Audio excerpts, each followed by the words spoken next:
Okay, today we're going to have this one, understanding proper fractions, improper fractions, and mixed numbers. So, okay, so before we proceed, no, so it is uh, it is required first to understand what's a fraction, no. So let's start. A fraction is written using a numerator and a denominator.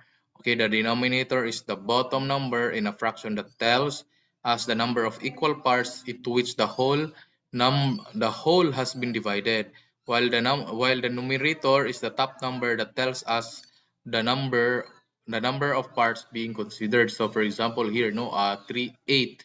Okay, for example, no, you have a pizza, no, so na pizza sa inyong palay. Okay, so gi-slice siya into 8 parts, no.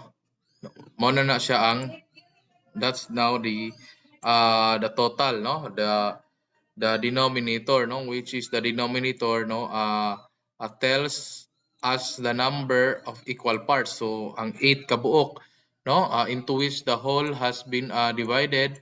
Now, while the numerator is the top number. So top number, the numerator, that tells us the number of parts being considered. So 3, 3, 8, no. So ang kanang shade nga tulo ka blue, no, 3, 3. So that's now the numerator, no. If that's the pizza pie is sliced into 8 parts, to 8 equal parts, then you will get the 3 of 8. So it means 3 tulo ka buok, no, tulo ka buok tong imuhang kaon, no. So tulo ka buok imuhang part, no, 3, 3, 8, no. And a fraction, we could use also fraction in different ways, no. Pwede sa adding sugar, okay, cooking, baking, di ba? Natay ginakon pag mag-bake ta.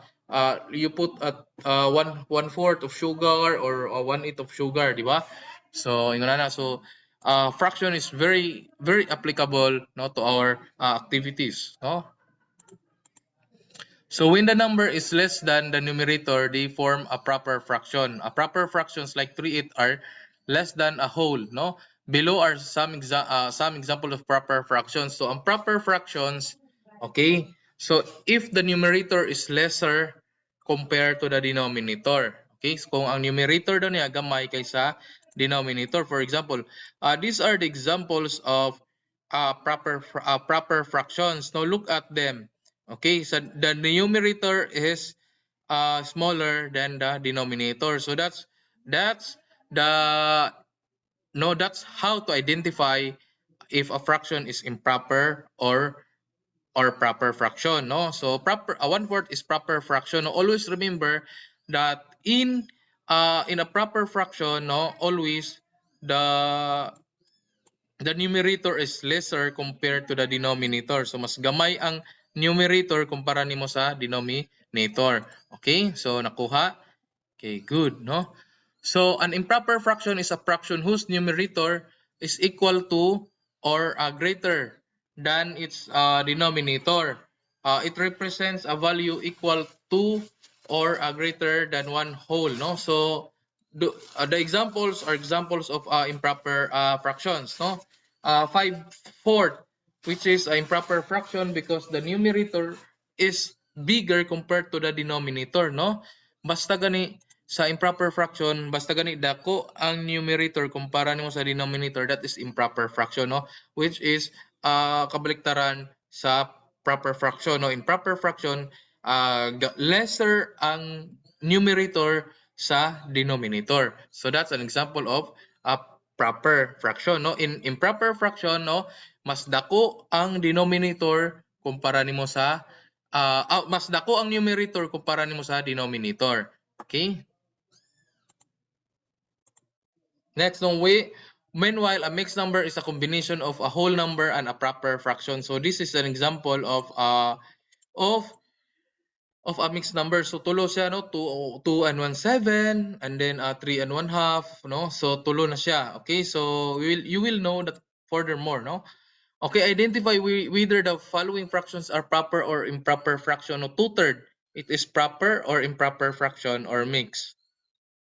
Okay? So what's your answer? That is what? That is proper fraction, no? So that is proper fraction because ang iyahang numerator is lesser compared to the denominator. Okay, how about 311? Is that a proper fraction or improper fraction? That is a proper fraction. Okay, because the number at the number the numerator is lesser than the denominator.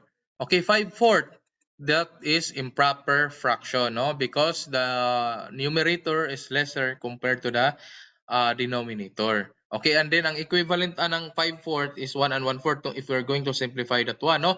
By the way, you will learn that one, no? Just view the other videos of this. Okay, so is a 2/5 is a proper fraction? Yes, proper na siya. Okay, so 10/3 is an improper fraction? The answer is yes, because the number in the numerator is bigger compared to the denominator. Okay, like that one, no? So that's the end of our of this video, and don't forget to like and subscribe, and God bless.